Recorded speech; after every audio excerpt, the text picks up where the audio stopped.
удаж байдгийг монголчууд олон мянган жилийн туршлагаасаа мэдсэн юм байна. Энэ нь монголчуудын соёл иргэжлийг нэгэн гайхах юм. Мэдлэг ёсон гэдэг нь монголчуудын дээр үеэс уламжлагдсан ирсэн том бэлэг тэмдэг юм аа. Мэдлэг ёсон бид ахмад хүндэт төрөл садангуудаа хүндлэх хэлбэрээр ашигладаг. Мэдлэг ёсон бид хаврын үйлрэл та сайхан хаварчиж байна уу? Өвлийн үйлрэл та өдөө сайхан өвлжиж байна уу гэж мэддэг. Бид танил хүмүүстэйгээ таарлахдаа та сайн байна уу гэж мэддэг. Хэдэн өдөр уулзаад байвал та амархан сайн байна уу гэж мэддэг. Мэдлэг ёсон бол монголчуудын дээр үеэс өвлөгдөн ирсэн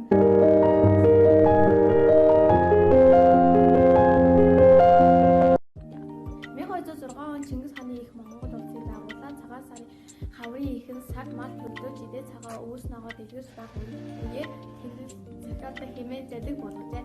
Харин үүнээс өмнө энэхүү баярыг цагаан эдэний баяр хэмээн нэрлэж намрын үйлдвэрлэлд хэрэглэж байсан.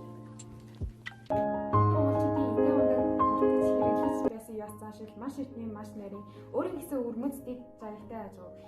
Эдийн ундаг хэрэглэхдээ хүний бие махбодын онцлог, цаг аарын онцлог, насны онцлог, хэмжээ чанар, өнгө зэрэг болон зүйлийг харгалзаж үздэг байжээ.